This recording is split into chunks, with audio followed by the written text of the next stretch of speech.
Welcome back, everybody. We have special guests right here. We have SLIP and BRICK STARR from the one and only H.S.L.B. If you don't know who that is the production team that actually does everything for Coast. They did a lot of work for SPM, and their list goes on. So here we go. A little bit about H.S.L.B. Tell me a little bit how are y'all compared to other production out there? H.S.L.B. it's got its own signature sound. I mean, I'm sure everyone else does as well. But we try to constantly, always think outside the box. Right. Do things that no one else is doing. I mean, we hear all the time new producers, new artists, and they all kind of just sound like the same like we heard before. Right. So we're constantly just trying to think of something different. Now you did SPM's last album. What was the name of that?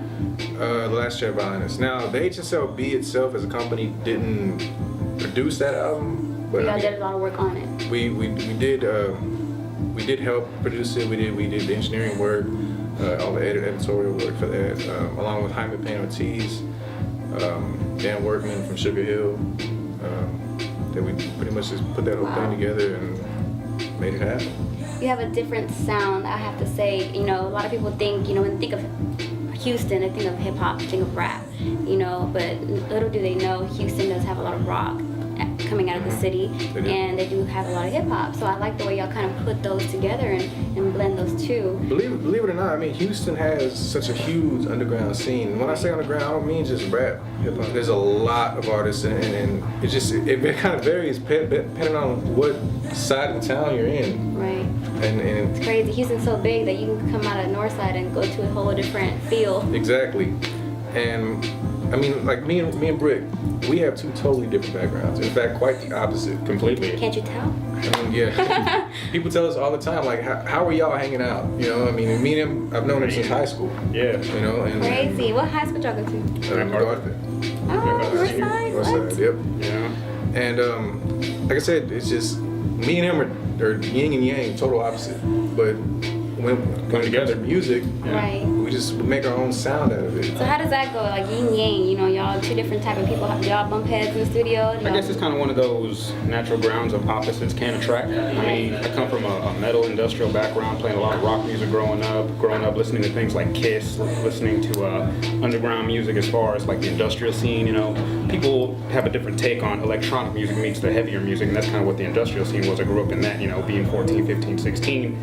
Right. And I met this cat like when I was about 15, 14, somewhere around there, and I remember he was just kind of like, making beats and stuff at the house, and I was playing the guitar things, and we just hooked up one day, sat in a room, and it just started happening. When it comes to Coast's music, I mean, what's y'all's technique on, ideas on how to make him sound? Honestly, the reality is it's just kind of like a hit or miss, but I could say there's a formula, which on certain days are, but other days just go in and try to make the best sounding thing at that point. That time, right. Yeah, you focus on what's in front of you. I mean, that's the biggest thing. Who have you worked with before you got with?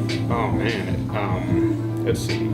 Working with these cats, I played in a bunch of different bands, like Il Diablo's my last band, lasted about a good 3 years. Before that was working songwriting wise with Kid 3. Before that was playing in a rock band for Sin Daddy Camp, which is an industrial band that's based out of Seattle, was in Houston for a while. I mean, there's, other projects as far as the rock scene goes. Yeah. But, just been more of an in-house kind of writer, songwriter, producer type thing. Man, I love that. I love that you can actually mix everything together and have him sounding so different.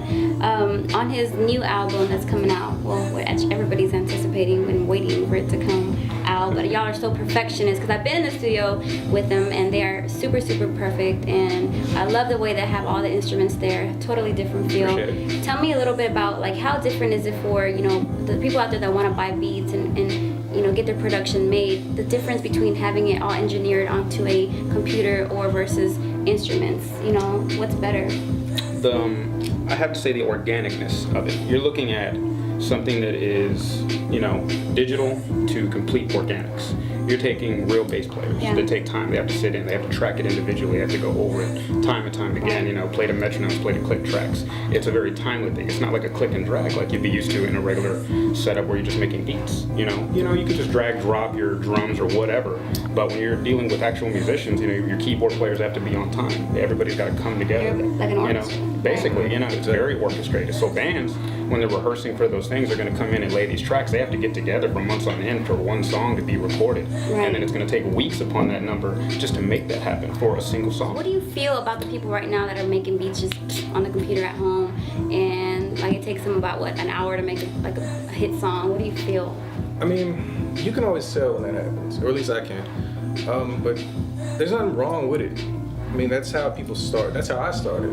Actually, believe it or not, my very first beat that I ever made came on for PlayStation. On a PlayStation? Exactly. It was a PS2, and it was a video game. This is back in 2000.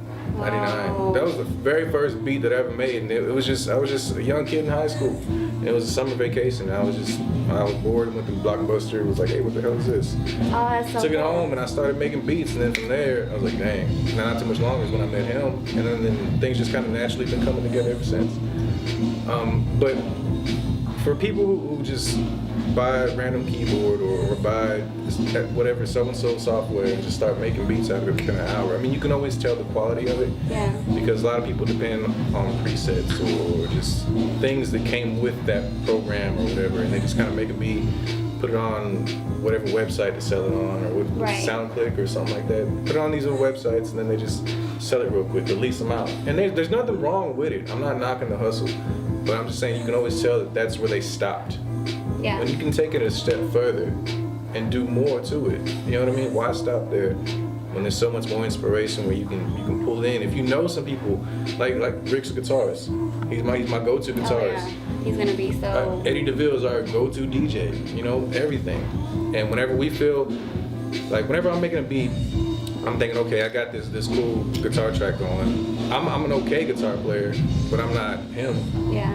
He can play more accurate than I can, and he can do a ton of more things that I can't do. Man, I should have bought your guitar, man. Yeah, I should've. So I'll come up with an idea, and I'll get a scratch track going or whatever, and then I'll get him on the phone, or I'll email him the song, and then I'll tell him what I was thinking in my head, and he'll either replay it or add something else to it. And the song kind of builds from there. And then once I get his parts, I add it to it. I follow up our bass player, like, hey, this is what we got going on. And then just kind of builds from there. A lot of work. You put so much more work and ethic into it. It takes, for us, it takes years. I mean, we nail it. We try our best to make sure. I'm happy you say that, because a lot of people that are waiting to hear Coast's music, they're always asking me like, yo, when is this album gonna drop? It's taking so long. I'm like, yo, it takes time for his music. We here too, trust me. Everyone's always asking, when's the album coming out? We've been waiting for years. And it's the same response. It's coming. We just been working at it, putting everything we got into it, because we feel the same way they feel. They put a lot of heart. Exactly. Definitely. What does H.S.L.B stand for? Heart-shaped light bulb. And who came up with that name? Actually, Coast did. What came behind the name?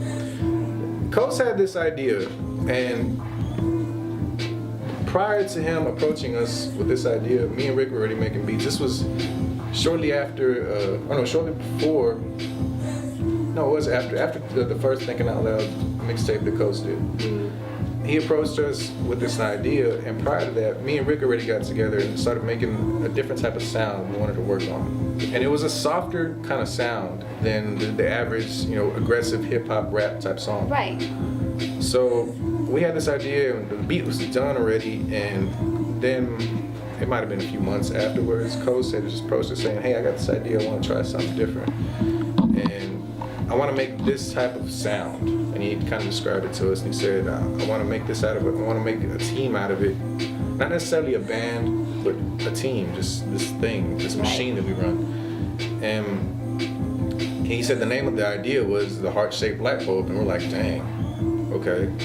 And then instantly I'm thinking, you know what, I think we already got something for that. Coincidentally, Yes. Yeah, for real. And sure enough, we sent him the track, and it became what is now known the Heart-Shaped Light Bulb song on the second Thinking Out Loud mixtape. Cool. And then from then on, that's kind of just the birth of it, where the name came from and how we became a production team. And then shortly after, more members, more people started getting involved. I like that because, you know, when I do listen to Coast's music, it does show a lot of heart, happiness, a whole different feel that I think a lot of people will enjoy. And that's, you know, thank you for being on the show to actually show who are the people behind all that, you know, because a lot of people don't see, you know, who's actually the makers of the music. So thank you so much for being on the show. Where can we find you? If people want to hit you up for production or, you know, reach out to you, where can they go? The core site that we use is cassettecoast.com. You can email any of us there, Coast, Brick, myself. Have any kind of questions. If you just want to say, hey, what's up? Showing y'all some love. And thanks for making dope music. We appreciate you right back. Mm-hmm. Or if you need help, you know. Yeah, if you got questions or anything, just sometimes people feel like you can't get a hold of your favorite producer, or engineer, or artist. You know, the resources are there for that very reason. Yeah. Use it, you know, hit us up, whatever. There you go, everybody. CassetteCoast.com. Check them out. Thank you so much. SLIP and BRICK STARR. Thank you. Something to love, heart-shaped light, soft-shaped white, it glows for all those who lost their sight, exposed at crossroads to walk at night, the sun don't shine, but it all stay bright.